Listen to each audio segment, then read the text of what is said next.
Plated and PVD coated body piercing jewelry. We're going to talk about that gold stuff and black stuff and etc. Coming up next on Body Piercing Basics, episode number 121. So if you want to know about that, you might want to stick around.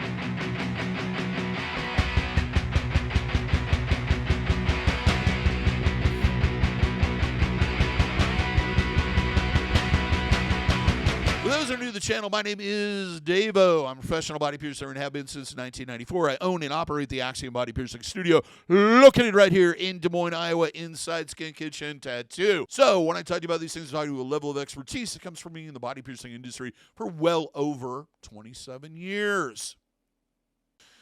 Here's the thing, guys. When I got into piercing, I thought I would just have to worry about maybe infections, how to properly collect blood, and, angles, and learning people's anatomy and everything. I had no clue that I would have to basically become an amateur in metal allergy. This is one of those things, and it's constantly changing as the industry evolves. Plated jewelry has been around for an extremely long time. The PVD stuff, which has came up in like the last, 5 or 6 years, has not been used as long, but it seems like it's gaining traction more and more. And I figured it was a good idea to do a video about this, not only because we stock a few pieces in the 24 karat, but yeah, basically because I constantly get asked about black titanium, and we're definitely going to get into that one today. So what is PVD? PVD is a process called physical vapor deposition. Basically, in a vacuum, it's a vacuum coating process that creates a film-thin coating. First off, this is done by vaporizing the materials and causing them to bond on an atom-to-atom basis. First with the base, which is titanium nitride, and then a thin layer of the surface material. Basically, it's a lot more durable than just dipping something for electroplating or any of that other stuff. So it tends to be a lot more durable and a lot more long-lasting, but does tend to be a little bit thinner. So it does affect the look of it. This method has had a lot of industrial applications, from tools, drills, cutting edges, to medical equipment. Now, nitride, which is kind of the base additive or the first layer, has been considered and is considered biocompatible, so it should be safe to put in the body, especially in our application with body piercing jewelry. With plating, it's a completely different process. Basically, all you're doing is you're taking a base metal and then applying heat or electricity to a other material and attracting the two of them and then dipping it in. It will create basically a thin plating that's over the top of it when it cools. The problem with plating is plating tends to not be as durable because it doesn't have the bond that PVD does. It tends to flake off and chip instead of just scratching or slowly eroding. So it's more dangerous from the standpoint of body piercing because you have these little flakes of material inside the piercing, which could cause damage, even in a healed one. With PVD, there's a more molecule bond, which means it's more resistance to scratches. It won't chip, etc. Also, it's done in a vacuum, so there's less likelihood of contaminants getting into that surface material. So why would you even want PVD or anything plated in the body piercing industry? The first reason, there are mainly two reasons. The first one being is affordability.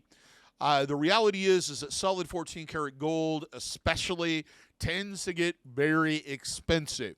The larger the gauge, the wider the ring is, the more expensive it gets. A lot of people like that gold look, but they can't quite afford it. As my mother would often say, that I had champagne taste on a beer budget. Basically, with the 24 karat or 14 karat, 18 karat, etc., PVD plating, it will look very much like gold unless you look at it very closely or in the right light. So it's easier to kind of match up jewelry and get that gold look at a much, much cheaper rate than you're going to find with solid 14 karat or better gold. The other main reason is the limitations of anodizing jewelry. You cannot get probably one of the most requested colors I ever get, which is black. Do you have that in black? Can I get that in black? Can I get that in black? The reality is titanium, there is no way to get black. You'll get gray, not a very, very attractive gray. It kind of just looks like they just smelted it. You're not going to get black. Niobium, yes, you can get black by burning the surface, basically, and scarring it. However, it's very rough, and it's not really a high-polished black when people think, I want a black piece of jewelry. They want something that's a little shiny, more like car paint or, I don't know, latex or like Batman or something. The problem with that is with niobium is you don't get that. You get kind of a rough edge. It's not really very good to pierce with because it's so rough, that rough finish. It also, niobium doesn't work really well with threading or tapping, meaning that it's not very compatible with modern jewelry, which a majority of it is made out of titanium, and it either is threaded ends or threadless ends, which involves having hollow pieces. Titanium works really well with this. Surgical stainless steel works really well with this. Niobium does not. Now, I'm not saying it is impossible. There are some manufacturers out there that have done that, but it is very difficult and not very common. So even if you can get the black with niobium, it's still not going to be that desirable shiny black that everybody wants. If you're liking this video or finding it helpful, please give me a thumbs up. Please subscribe, hit that notification bell so that you're notified every single time we post something. Now, let's talk about what's the difference between anodizing and PVD. Anodizing is where you apply, and I'm probably going to do a full video on this. You apply different levels of, this is kind of the simplistic answer, of voltage to the titanium in a bath, and basically it changes how the light reflects off the surface. Creates kind of a thin layer of oxidation, so to speak. Now, this can create a lot of different colors, usually brighter colors like yellows, green, or not green so much, pinks, purples. You can even make yellow gold, kind of a gold-looking color. However, they tend to be kind of flattish to a degree. They don't have maybe some of the translucence, especially when somebody is trying to get gold. Gold, it can look very close in color, but it doesn't have that liquid look that gold has. It doesn't have that. It has that shine and everything else, but it's easy to, if you put the two next to each other, it's easy to pick out which one is the anodized gold and which one's the real gold or even the plated. Back to the other thing is you can't anodize black. So there's a demand for that color. You also can't anodize red. There's occasionally a request for that color, but it's mainly this search for black that is driving this stuff. The reality is PVD added to titanium, implant grade titanium, pretty much is going to be biocompatible if the coating is biocompatible and if the base material is biocompatible certified. So there's very little likelihood of an issue with allergic reactions or other problems. This is especially true with gold. Unless you're really allergic to gold and the carat weight is high and it's a nickel-free alloy, most people are not going to have problems with anything that is PVD coated in gold. Now, the black stuff, we're going to get into that stuff. That's an entirely different ballgame, and a lot of it is because there's just not enough information. Over the years, I've seen a lot of different types of plating, including PVD. Probably, you have 24 karat over or gold over titanium. You have black PVD over titanium. You also have those over surgical stainless steel gold. Also, titanium. I want to say somebody at one point claimed that they were doing niobium over surgical stainless steel, and even rubber and paints over surgical stainless steel. The biggest problem with most of the low-end stuff, especially the stuff, and it's usually a good sign you're not dealing with a good manufacturer if it is surgical stainless steel or implant-grade steel. Now, it's always going to be suspect whether or not they're even certified to begin with. And really, when you think about it, there's such a minute price difference between titanium and implant-grade steel. It doesn't make much sense to put a layer of titanium on top of it that's so you can anodize it. That just makes absolutely no sense whatsoever, other than they're using really cheap materials and mass producing this stuff. Now, I had a client years ago that came in worried because she thought she was allergic to titanium. And the reason why she thought she was allergic to titanium is she had purchased a ring that claimed to be titanium plated.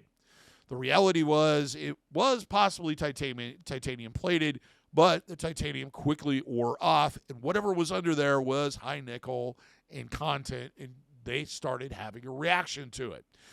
The problem with plating, as I mentioned earlier, is it kind of chips off. I would assume the PVD stuff would probably last longer, but if you're going to all this trouble, why aren't you just selling straight, solid titanium? Anodized surgical stainless steel is a joke. Don't buy this stuff.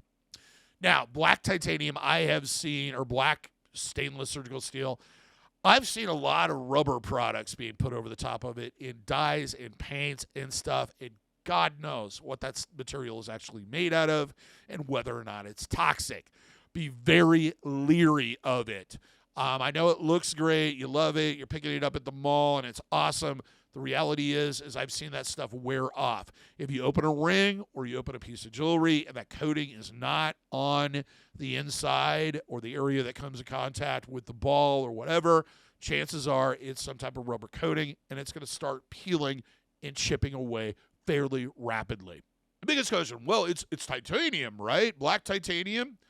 Here's the problem. The same process is exactly the same with as it is with gold or any other type of PVD coating. The issue is it's kind of vague on exactly what the coloring agents are. And it does, in some cases, I've had sample pieces where it feels like rubber, almost tacky, or it feels like graphite.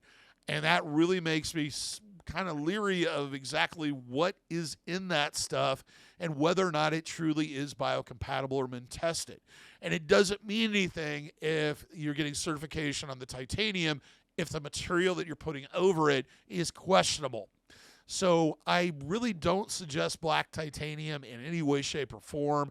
If you are going to wear it, you should never be pierced with it. It should only be worn in well-seasoned piercings and should be continually checked for damage and replaced as soon as you notice any wear or issue.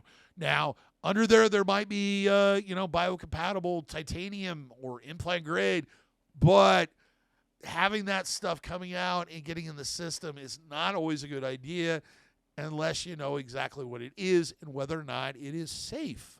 And before I go on any further, if you like t-shirts, you like swag, you like fanny packs, you like beach towels, you like all that kind of stuff, check out our merch store. Link is in the description. And on YouTube, there's also one of those merch bars down below. Next, let's move on to when plated and even PVC jewelry should probably be avoided. As I mentioned already, anything that's over surgical stainless steel should probably be avoided. Also, plating of surgical stainless steel, which I didn't cover before, over God knows what, and then sold as hyperallergenic jewelry is not safe. It is probably got nickel in it. It's going to be problematic in the long run. With surgical stainless steel, you should always have a solid material. There's no reason not to.